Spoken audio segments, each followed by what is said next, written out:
Irmãos, como anunciamos na abertura deste culto, hoje nós iniciamos uma nova série, A Cruz do Rei. Aí está a imagem da série, a arte que nós fizemos. Eu quero que você perceba na arte dessa série que ela tem uma coroa. Mas essa coroa é uma coroa diferente da coroa de um rei, como nós estamos acostumados. É uma coroa de espinhos. É uma coroa, porque é um rei, mas a coroa é de espinhos para nos lembrar da cruz. E nessa série, o que nós vamos fazer é descobrir a relação deste rei com a cruz e as nossas próprias vidas.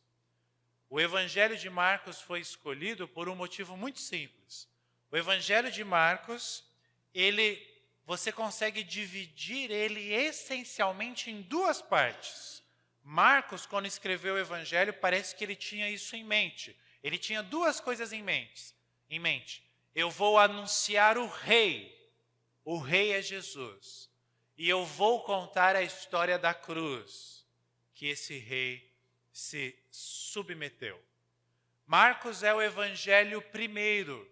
Embora nas nossas Bíblias apareça Mateus, Marcos, Lucas, João, Marcos é o texto mais antigo do Novo Testamento. Ele é o primeiro evangelho. Ele é também o mais curto em número de capítulos e número de versos. Tanto Mateus quanto Lucas, ao escreverem o seu evangelho, quando eles resolveram sentar e escrever alguns dos acontecimentos que eles tinham testemunhado, nós temos a impressão, isso é muito claro, de que eles fizeram isso tendo o texto de Marcos em mãos.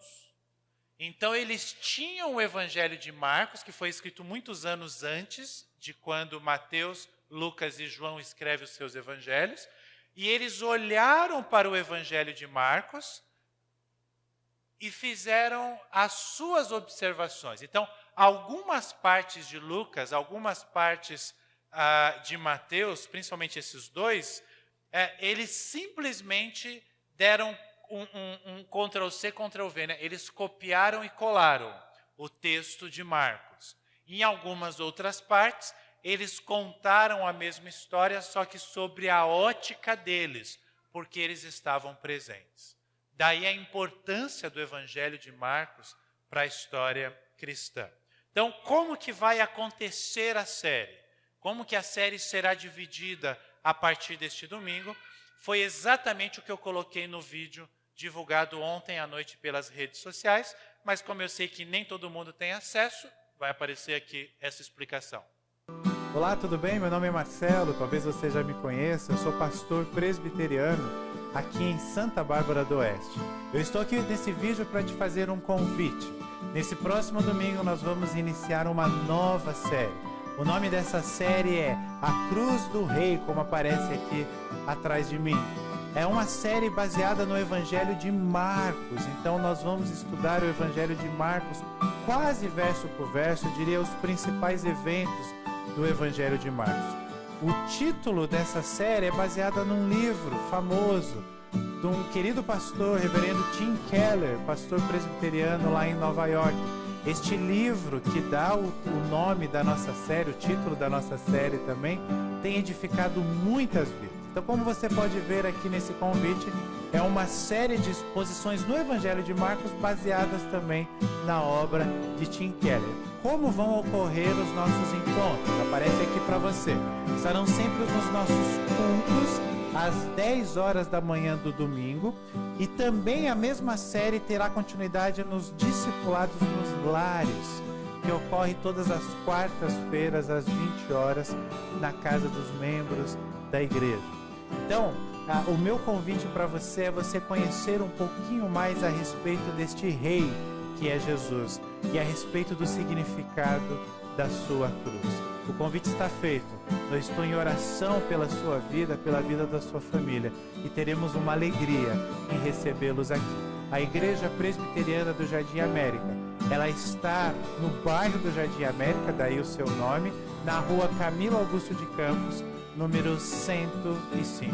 Que Deus abençoe muito a sua vida.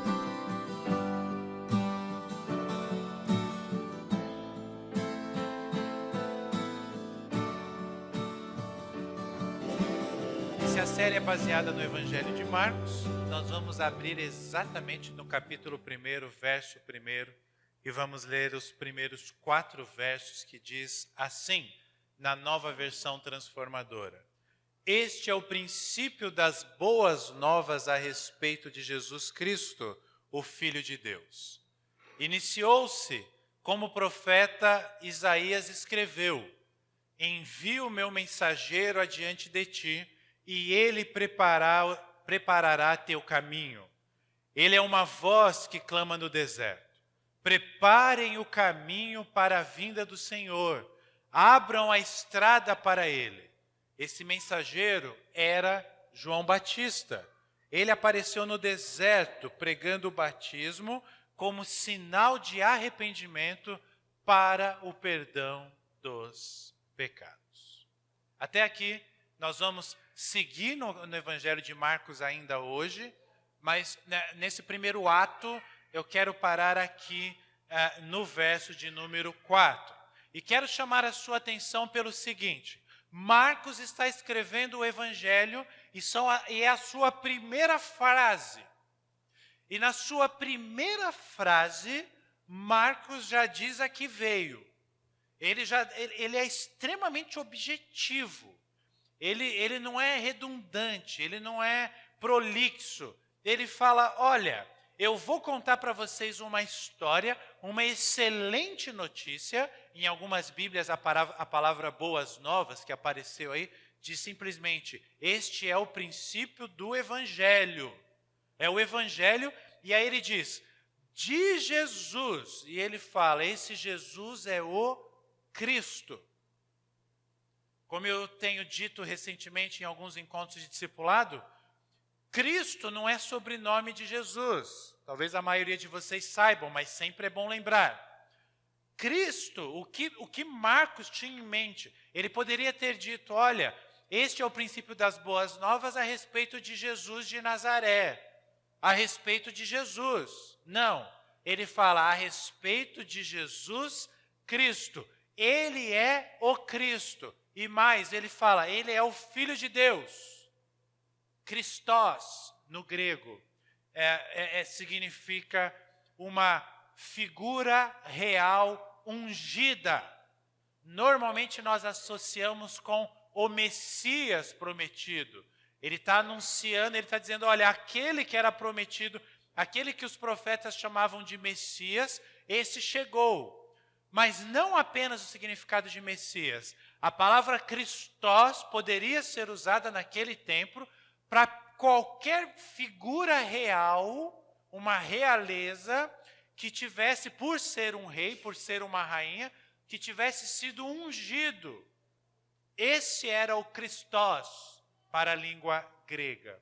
Então Marcos, ele começa dizendo, olha, eu tenho boas notícias para vocês. Eu quero contar o princípio dessas boas notícias. E o que eu vou contar para vocês é a respeito de um rei. O nome desse rei é Jesus. Por isso Marcos fala a respeito de Jesus. A tradução mais literal seria assim, de Jesus o Cristo. Mas na tradução ficou Jesus Cristo. Nós entendemos assim. Como se não bastasse isso, Marcos acrescenta algo, porque veja bem, ele afirmar isso estava dentro da lógica daquele tempo. O povo judeu, ele esperava um Messias, ele esperava um rei. Os profetas anunciaram esse rei. Isso faria todo sentido para a mente do ouvinte, até para o grego, que é o foco de Marcos aqui, mas principalmente para o povo de Israel naquele tempo. Mas o que ele diz depois da vírgula não fazia nenhum sentido, nem para o povo de Israel, nem para o grego que estava ouvindo, porque ele diz que, olha, esse Jesus que é o rei, que é o Cristo, que é ungido, Este homem, ele é... além disso, tem algo que eu preciso te dizer. Ele é o próprio, letras garrafais, Filho de Deus. Essa afirmação de Marcos era extremamente ousada para aquele tempo, quanto é até mesmo para os dias de hoje. O que Marcos está dizendo na primeira frase do Evangelho é que Jesus, ele tem uma total divindade. Jesus é o próprio Deus. Jesus é o Filho de Deus. E aí, para ele basear essa afirmação tão forte, ele resgata um texto, tanto do profeta Malaquias, quanto do profeta Isaías. O que vem na sequência, ele cita Isaías, mas ele usa uma frase também de Malaquias, e depois no verso 3 a frase de Isaías. Você vai encontrar isso em Malaquias 3:1, e você vai encontrar essa afirmação em Isaías 43. São duas frases que ele junta aqui. O que ele está dizendo? Ele está falando, olha, lembrem daquela profecia de que um mensageiro seria enviado que iria preparar o caminho? Isso é o que Malaquias falou. Lembram quando Isaías falou, ele é uma voz que clama no deserto, preparem o caminho para a vinda do Senhor, abram a estrada para ele? Lembram disso? Então, o profeta está se referindo a João Batista. Marcos está nos ensinando o seguinte, João Batista é o cumprimento da voz que aparece no texto de Isaías. Voz que clama no deserto. Sabe o que Marcos está nos dizendo com isso? Ele está dizendo o seguinte, João Batista é a voz. Logo, esse Jesus Rei que eu vou anunciar para vocês no decorrer desse meu escrito, ele é o Senhor. João Batista veio preparar o caminho. E eu venho anunciar para vocês quem veio depois com o caminho preparado. Ele é o Senhor, esse que nós chamamos de Jesus. Ele é o Cristo, ele é o Deus Todo-Poderoso. Marcos está associando o Senhor Deus, o Pai, o Abba, a pessoa de Jesus Cristo, que muitos dos que estavam lendo naquela época haviam conhecido em carne e osso. O Evangelho começa gritando algo muito importante para nós. O cristianismo não é algo novo. Esse Jesus, esse rei, é aquele que os profetas anunciaram. É o cumprimento dos nossos anseios, das visões de todos os profetas da Bíblia. É aquele que veio governar. Olha como a linguagem é real. É aquele que veio governar. É aquele que veio restaurar. Agora presta atenção, ele não veio restaurar o povo de Israel, ele não veio restaurar a Palestina, ele não veio restaurar o templo de Salomão, ele veio restaurar o universo. Ele é o rei do universo. Vocês precisam entender isso, vocês judeus, vocês gregos, nós barbarenses. Precisamos entender isso. Na sequência do texto, ele fala ali nos versos 6 em diante a respeito do que aconteceu com João Batista e nos é introduzido mais uma história a respeito de como foi o batismo de Jesus. Marcos é objetivo, ele vai contando a história para a gente entender de forma rápida. E aí ele diz no verso 9 a 11, certo dia, Jesus veio de Nazaré da Galileia e João, ele já tinha explicado quem é esse João, o batizou no Rio Jordão. E olha o que aconteceu. Enquanto Jesus saía da água, viu o céu se abrir. Se coloquem lá, visualizem essa cena aí, trabalhem a sua imaginação. Jesus estava na água, João estava batizando. Se ele afundou Jesus na água ou se ele jogou água na cabeça de Jesus não vem ao caso. Jesus estava sendo batizado. Mas aí o que acontece? O céu se abre. Enquanto Jesus saía da água, ele já tinha sido batizado. O céu se abre e o Espírito Santo desce sobre Jesus como uma pomba. O texto é claro. Para por aí, só isso já seria maravilhoso, espetacular, fantástico, sensacional. Mas não para por aí. Logo após isso acontecer, ou ao mesmo tempo, uma voz do céu disse: você é meu filho amado, que me dá uma grande alegria. Ou em ti me agrado, ou em ti me comprazo, nas outras versões. Tu és meu filho amado, você é Deus Pai, falando, você me dá uma grande alegria. Por que esse texto aparece logo na abertura do Evangelho de Marcos? E qual o propósito de Deus em nos apresentar esse texto aqui? Eu quero fazer uma correlação desse texto. Percebam, nós estamos nos primeiros versos do Novo Testamento. Tudo bem, Mateus vem antes da nossa ordem, mas é Evangelho, é início do Novo Testamento. Eu quero fazer uma correlação, na verdade não sou eu, é o pastor Tim Keller que nos apresenta isso, eu estou apresentando para vocês, com o texto de Gênesis 1. Então, o início do Novo Testamento com o início do Antigo Testamento. Porque o que nós temos lá em Gênesis 1? Na NVT aparece assim, no princípio, primeiro verso da Bíblia, Deus criou os céus e a terra. A terra era sem forma e vazia.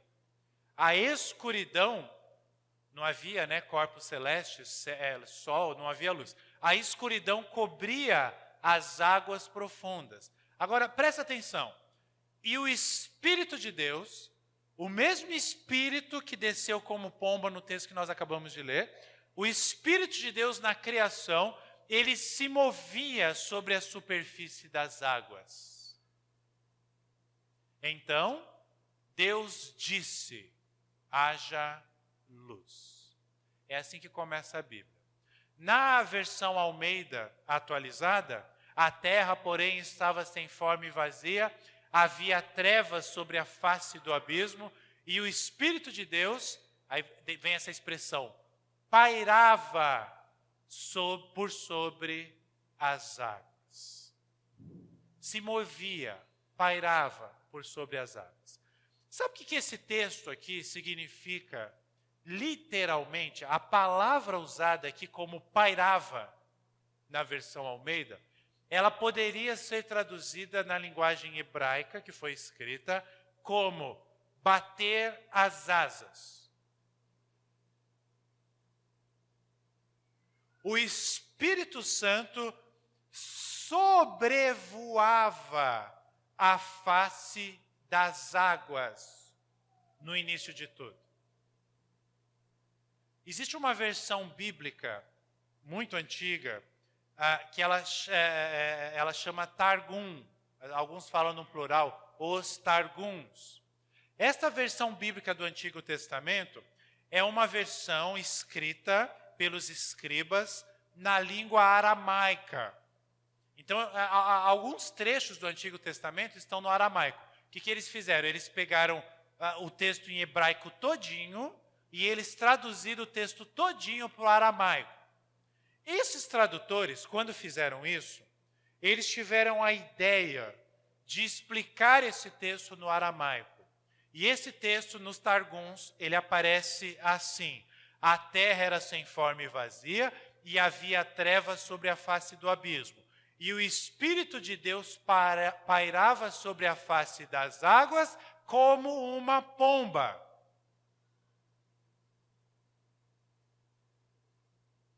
Os estudiosos de hebraico, de aramaico, de tempos muito remotos, eles traduziram para o aramaico este verso que está aí na tela, acrescentando essa observação. Ele pairava sobre a face das águas como uma pomba.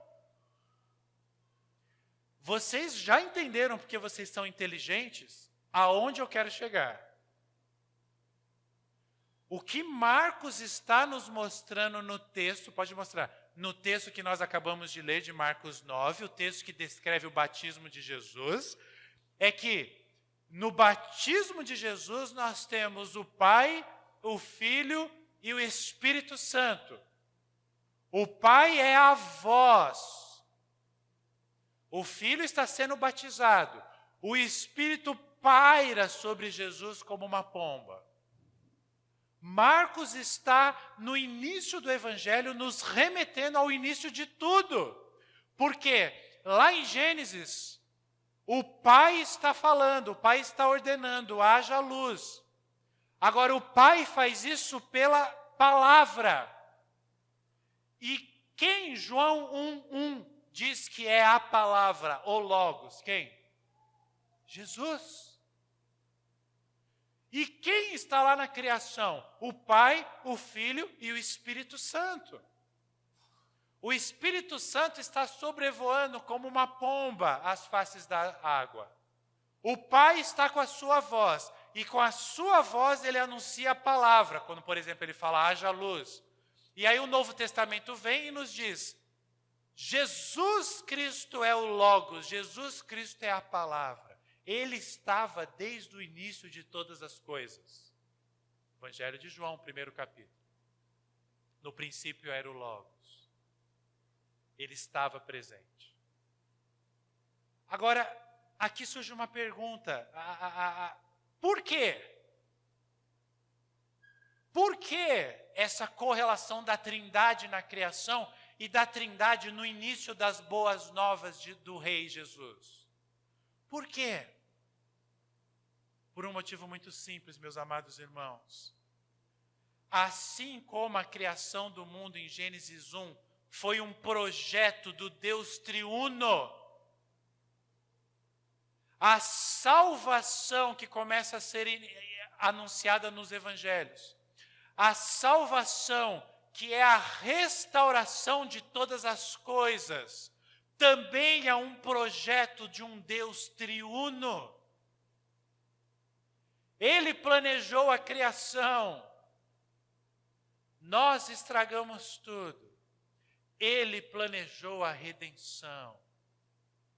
A trindade da criação reaparece no batismo de Jesus, no início do anúncio do Evangelho.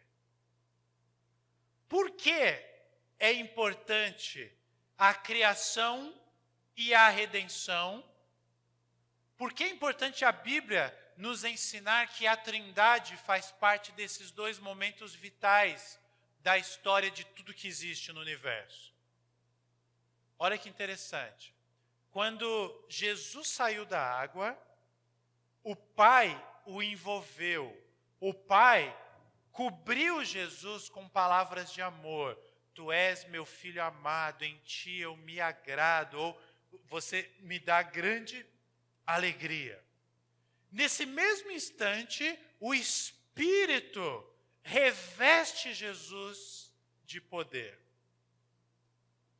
Aqui tem algo acontecendo que eu quero que você perceba. Segundo a Bíblia, o Pai, o Filho e o Espírito Santo glorificam um ao outro. Eles têm uma relação de glorificar o outro. Isso fica muito claro naquela famosa oração de Jesus registrada no Evangelho de João, capítulo 17. Jesus intercede por nós, mas é uma oração dele falando com o Pai. E olha o que ele diz num trecho dessa oração. Jesus orando ao Pai. Eu te glorifiquei aqui na terra. Olha aí. Completando a obra que o Senhor me deu para realizar. Agora, Pai, glorifica-me. Eu te glorifiquei, agora o Senhor me glorifica, para junto de ti, para a glória que tive ao teu lado antes do princípio do mundo. Presta atenção nessa frase. Para a glória que eu tive a teu lado antes do princípio do mundo. Isso chega a me arrepiar. O que Jesus está dizendo é, olha, a nossa existência em um único Deus, mais três pessoas, Pai, Filho e Espírito Santo, é uma existência que sempre teve um propósito, glorificar um ao outro, desde o princípio, Jesus está dizendo. Agora, Pai, eu vim, eu te glorifiquei, o teu nome foi glorificado. Agora me leva, me glorifica, me leva de novo, para nós continuarmos na eternidade glorificando um ao outro. Aí aqui entra C.S. Lewis. C.S. Lewis é o autor predileto de Tim Keller e do reverendo Marcelo Góes. C.S. Lewis é fantástico. E aí Tim Keller nos lembra que C.S. Lewis nos fala que Deus não é algo estático. E C.S. Lewis, com toda a sua poesia e imaginação fértil para a glória de Deus, ele nos apresenta a seguinte imagem. O relacionamento entre o Pai, o Filho e o Espírito Santo é uma espécie de dança. E se tivesse que ter um título para essa mensagem de hoje, eu usaria o mesmo título que Tim Keller dá no primeiro capítulo do livro dele. A dança. Por quê? Pai, Filho e Espírito se glorificam. Eles se exaltam um ao outro. Eles têm uma comunhão plena. Eles se submetem um ao outro. Não é uma dança por obrigação, nem porque um vai ter alguma vantagem em dançar com o outro. Nós somos assim. Quando eu digo, por exemplo, eu vou servir enquanto eu tiver algum proveito disso. Na verdade, você não está servindo. Você não está servindo o próximo, você está servindo a si mesmo por meio do próximo, por meio de alguém. Então, eu vou fazer isso para aquela pessoa, seja na igreja, seja onde for. Eu vou fazer isso para aquela pessoa porque isso vai me trazer um benefício. Isso não é servir, isso não é glorificar o outro. Você, no final das contas, não está fazendo pelo outro, está fazendo por você. E eu quero que você perceba é que o Pai, o Filho e o Espírito Santo não fazem nada um pelo outro para terem alguma vantagem, mas pura e simplesmente para glorificar o outro. Eles estão centrados uns nos outros. Eles estão adorando um ao outro, eles estão servindo um ao outro. E exatamente por isso, presta atenção, exatamente por isso e só por isso, Deus é um ser extremamente feliz. Da onde vem a alegria plena, gloriosa, perfeita, excelente que Deus tem? Deus é o ser mais feliz do universo. Claro, Ele é Deus. Agora, por que Ele é o ser mais feliz do universo? Porque Ele é o Deus único? Não! Porque Ele se manifesta em três pessoas. E essas pessoas glorificam um ao outro. Tim Keller nos ajuda numa ilustração. Ele diz assim, se você encontra alguém que você adora, sabe quando a gente fala assim, poxa, eu adoro aquela pessoa, sabe? Assim, eu tenho prazer, eu tenho uma alegria em estar com aquela pessoa, em ouvir aquela pessoa. Eu adoro, nesse sentido, né? Eu adoro aquela pessoa. Se você encontra alguém que você adora, alguém por quem você faria qualquer coisa, e descobre que essa pessoa sente o mesmo por você, você adora aquela pessoa te adora também te ama. Quando isso acontece na nossa vida, nós sentimos um senso pleno de felicidade. É algo sublime. É algo maravilhoso, eu diria, é o melhor que pode acontecer nas nossas vidas. E é isso que eternamente está acontecendo com a Trindade. Agora, se esse mundo que nós conhecemos, presta atenção que eu estou partindo para a aplicação direta agora, hein? Não vou deixar para o final, não. Se esse mundo foi criado, como nós acabamos de ver no texto de Gênesis 1, por esse Deus trino, ou triuno, tanto faz, a pergunta que surge é: se esse ser se relaciona nas três pessoas dessa maneira, e ele resolve criar um universo,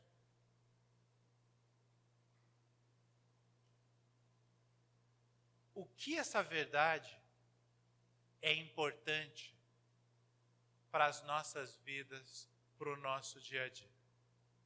Eu já vou responder, antes mesmo de explicar. Essa realidade de Deus Pai, Deus Filho e Deus Espírito Santo deve estar representada em cada um de nós. Deus nos convida para a dança. Deus não nos convida para vivermos estáticos, fora da dança, parados. Uma vida centrada em nós mesmos é uma vida parada, estática, não é uma vida dinâmica. Eu me lembro, há alguns anos, eu assisti aquele filme, é um livro, já me falaram que o livro é muito melhor, mas eu não tenho tempo de ler romance. Mas eu assisto os filmes de romance, eu gosto de todo estilo de filme, inclusive de romance. E tem um filme muito bom, baseado num livro, que se chama O Lado Bom da Vida.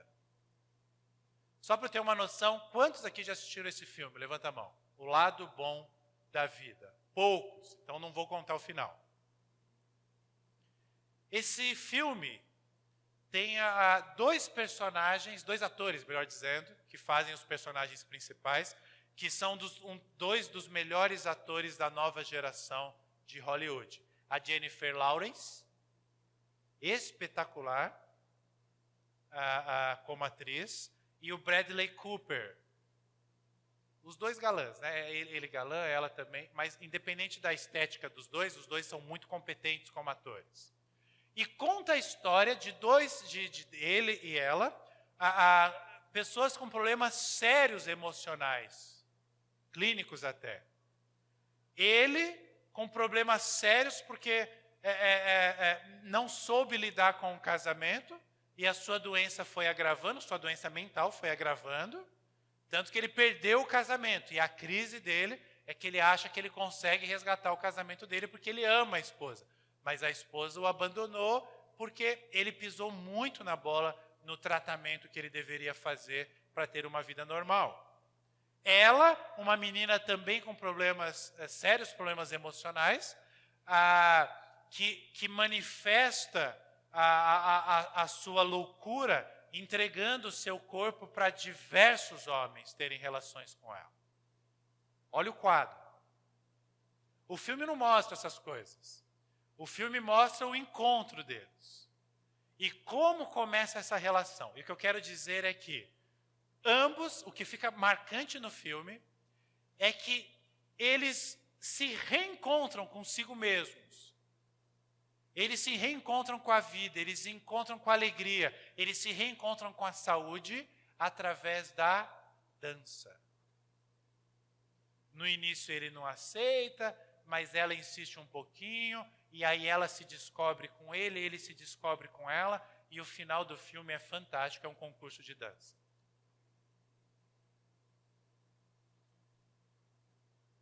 Pessoas doentes, pessoas problemáticas, que quando começam a dançar umas com as outras e a se entregar pelo outro, porque ela não estava fazendo por ela estava fazendo por ele. E ele resolveu aceitar, não por ele mesmo, porque ele não queria, mas por ela. Eu vou mandar um e-mail para o Tim Keller e vou falar: Tim Keller, você tem que incluir esse exemplo no seu livro. Que esse exemplo é perfeito, porque ele explana aqui no livro, esse filme, o lado bom da vida. A atitude de nós sermos centrados em nós mesmos faz de todo o resto um meio para um fim. Então eu vou me relacionar com o Vini, não porque eu quero glorificar o Vini, porque eu quero servir o Vini, é porque eu vejo alguma vantagem para mim. E aí eu vou amar o Vini, porque eu vejo alguma vantagem nessa relação. Nós somos assim, mas Deus não nos criou assim. O Pai, o Filho e o Espírito Santo se caracterizam pelo amor de se doar um para o outro. E isso traz implicações para as nossas vidas. Os nossos relacionamentos de amor, eles devem ser a essência da nossa vida. Quer ver algo interessante? Por que Deus nos criou? Nós não vimos aí o texto de Gênesis agora? Por que esse ser trino perfeito, alegre, que glorifica um ao outro, ele resolveu criar a nós? Normalmente, as pessoas apresentam a seguinte resposta: pastor, eu acho que Deus nos criou para que Deus tivesse alguns seres que o amassem. Deus nos criou para que Ele tivesse algumas criaturas que Ele fez que o adorasse, como a gente faz aqui no culto. Pastor, eu acho que Deus nos criou porque devia ser muito chato viver sozinho, então Ele nos criou para que Ele tivesse alegria com a gente, para que a gente o amasse, para que a gente o adorasse, para que a gente deixasse Deus feliz.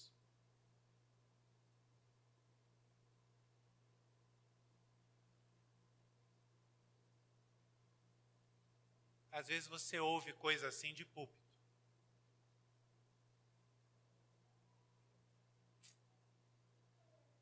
Deus nunca precisou da gente para ser amado.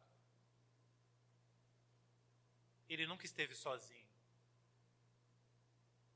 O Pai ama o Filho, que ama o Espírito, que ama o Pai. Deus nunca precisou da gente para ser adorado. Porque um já eternamente adorou o outro.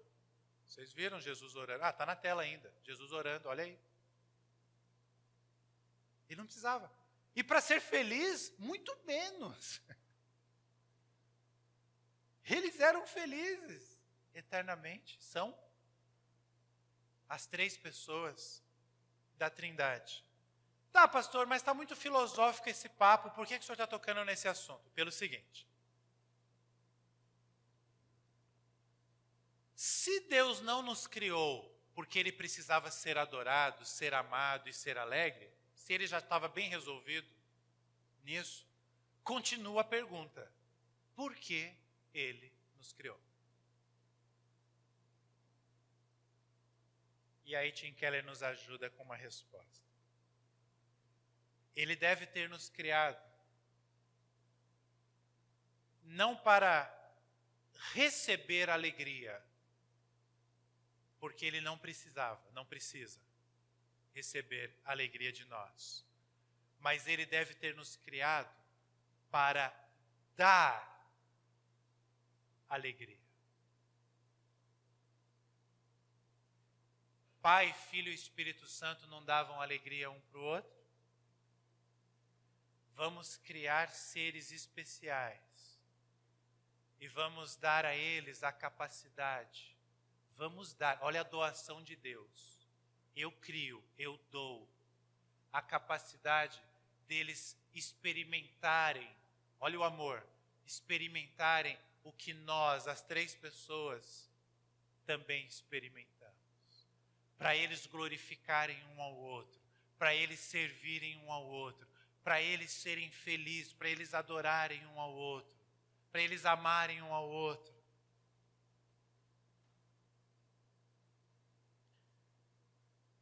Deus nos criou como um convite. O convite é: entrem na dança comigo. Entrem na dança comigo. Se você me glorificar, se você centralizar a sua vida em torno de mim, se você apreciar a minha beleza por aquilo que eu sou em mim mesmo, então você entrará na dança, que é o motivo de eu ter te criado. Você não foi criado apenas para você crer em mim. Você não foi criado para você ser um ser espiritual no sentido geral. Não! Você não foi criado só para você orar.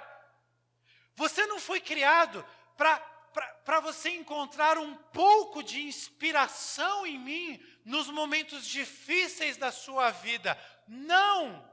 Você foi criado para centralizar toda a sua vida em torno de mim, para pensar tudo que você pensa na sua vida em termos do seu relacionamento comigo, para você me servir de forma incondicional, porque é nisso que você vai ser feliz. E só nisso. Eu te criei para você entrar na dança comigo. Como eternamente eu desfruto, como Deus Pai, como Deus Filho e como Deus Espírito Santo. Aqui surgem algumas perguntas no nosso coração, para nós refletirmos, melhor dizendo. Será que você está na dança ou você só crê em Deus? Só crê em Deus? Será que você está na dança ou você busca Deus nos seus momentos de dificuldade somente? Será que você está na dança ou será que você está apenas olhando em volta, buscando coisas que girem em torno de você mesmo? Se a vida é uma dança, Deus nos chama para entrarmos nessa dança, porque foi para isso que nós fomos criados.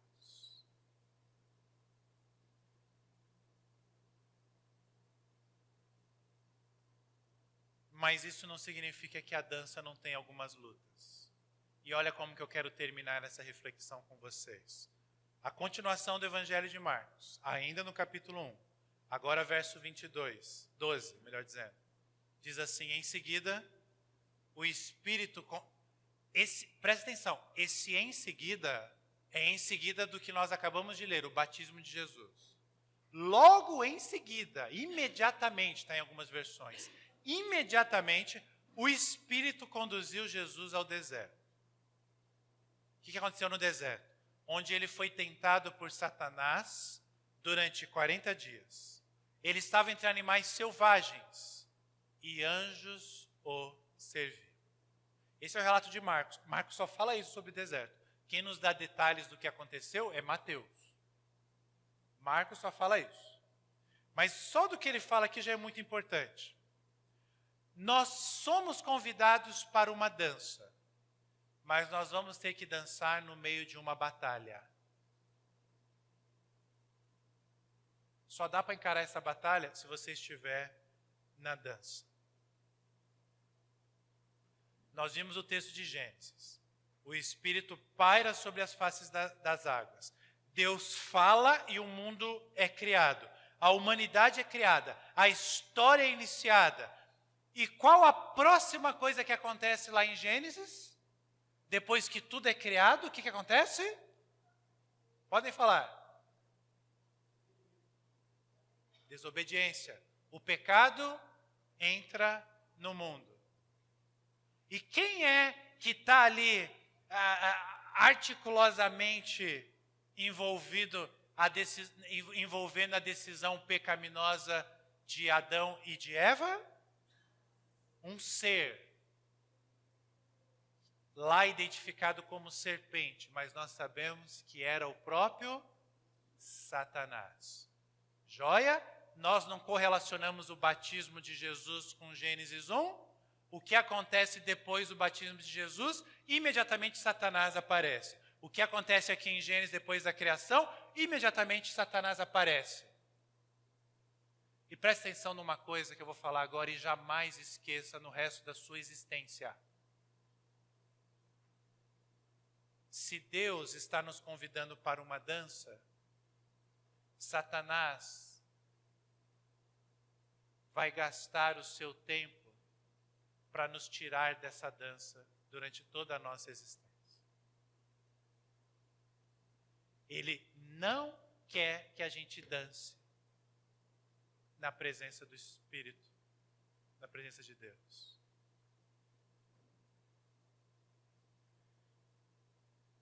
Adão e Eva são tentados no jardim do Éden. Agora, no batismo de Jesus, é o mesmo Deus. Perceba os elementos. É o mesmo Deus. É a mesma água. A água de novo, né? Pairava sobre as águas. Águas no batismo. É uma nova humanidade. Lá ele estava criando a humanidade. Agora ele está restaurando a humanidade. Um novo homem, um novo ser. As situações são as mesmas. E do mesmo modo como aconteceu no passado, Satanás aparece tentando Jesus.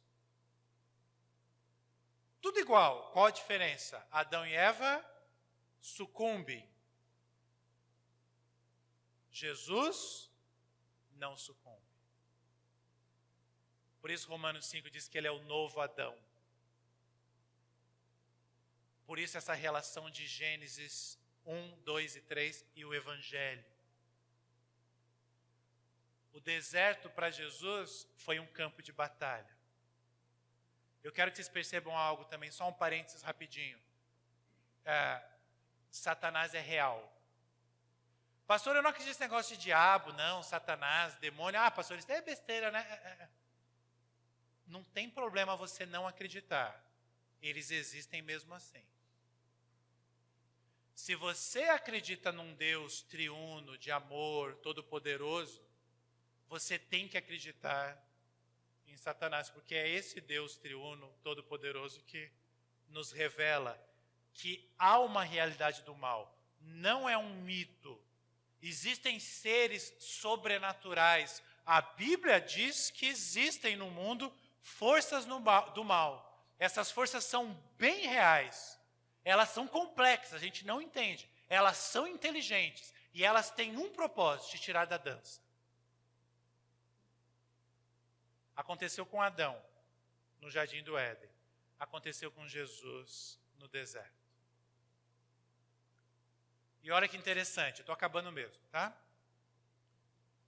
Qual foi a ordem de Jesus em Gênesis? Vai aparecer aí para vocês. O Senhor Deus colocou o homem no jardim do Éden para cultivá-lo e tomar conta dele. Mas o Senhor Deus lhe ordenou: coma à vontade dos frutos de todas as árvores do jardim. E aí vem o verso 17. Exceto da árvore do conhecimento do bem e do mal. Se você comer desse fruto, com certeza você morrerá. Por quê?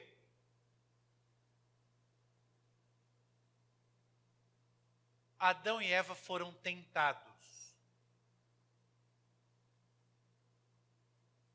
por causa dessa frase de Deus. Essa frase do verso 17. Deixa eu explicar melhor.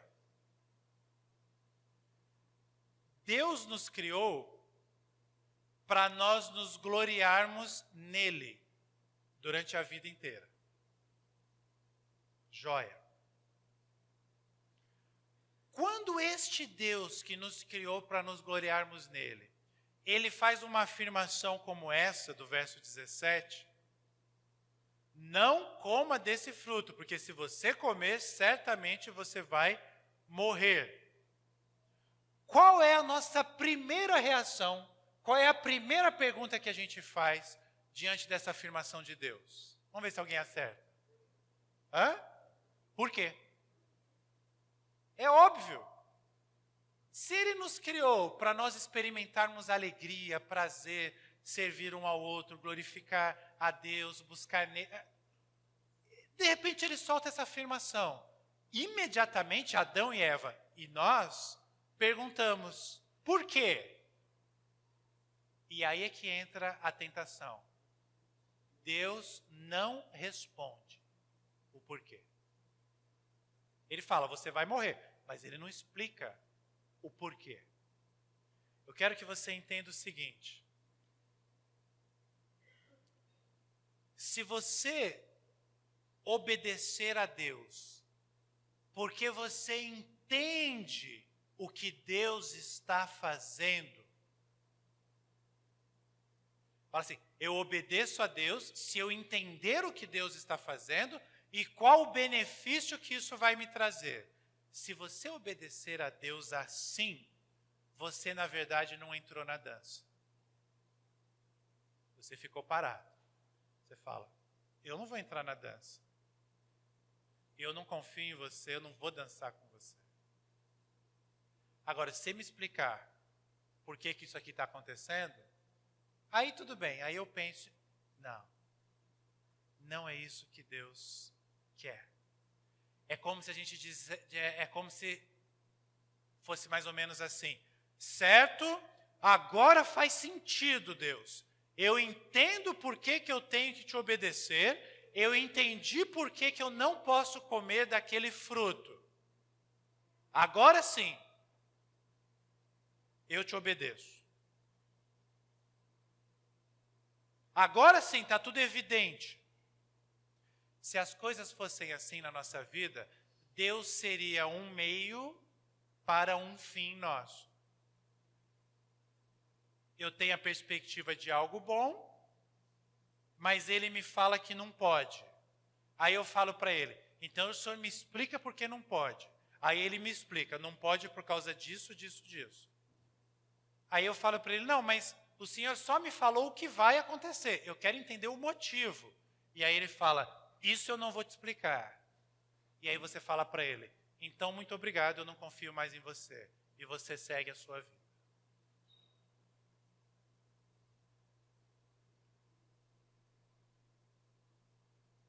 Deus estava dizendo mais ou menos assim, abre aspas, porque você me ama, não coma daquela árvore, somente pelo fato que eu estou te dizendo para não comer.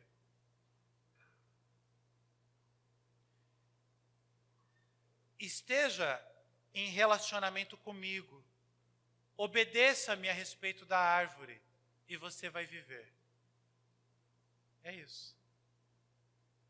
Adão não fez isso. Eles não passaram no teste. E toda a raça humana foi afetada por causa disso. Gravem uma coisa nas suas mentes. Satanás nunca desiste de nos tentar. Ele está o tempo todo gritando aí na sua mente, como ele fez com Eva. Essa ideia de um amor abnegado, essa ideia de você se doar pelos outros. Talvez ele esteja fazendo isso durante esse culto com você. Satanás falando.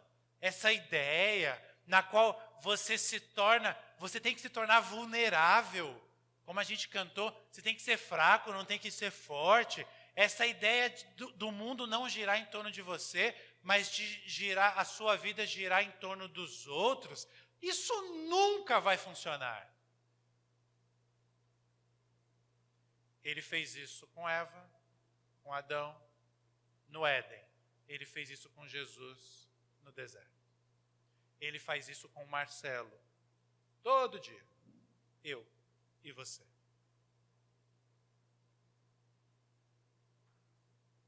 Como eu disse, Marcos não nos conta o que aconteceu no deserto.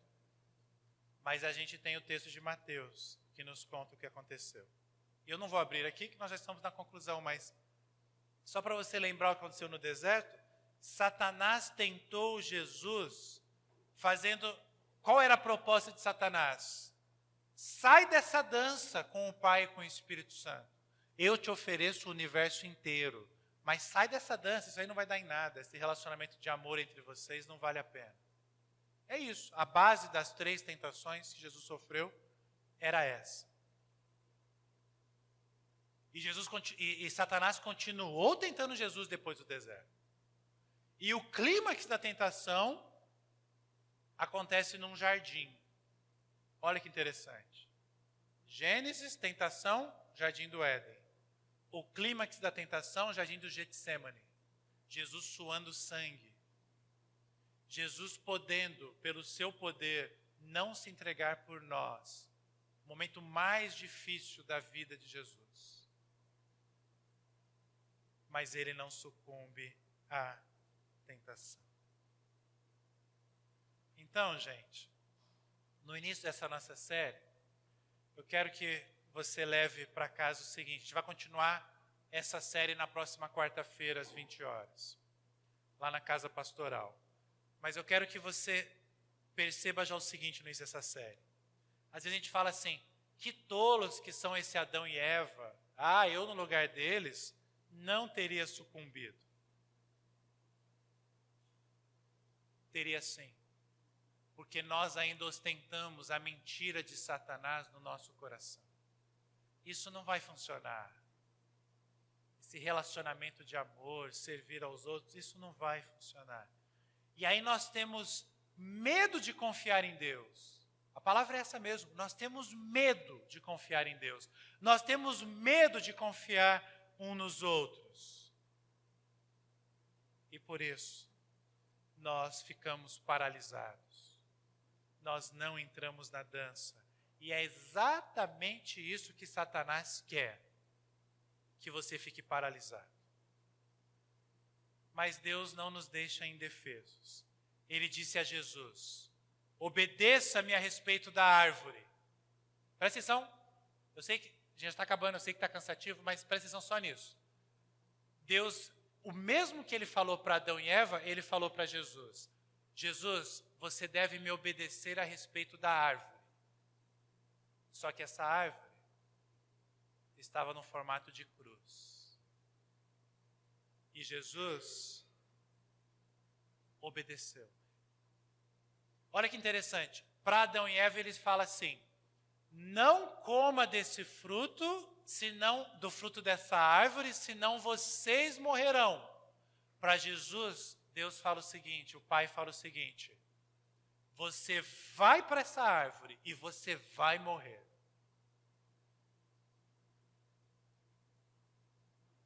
E por que ele vai?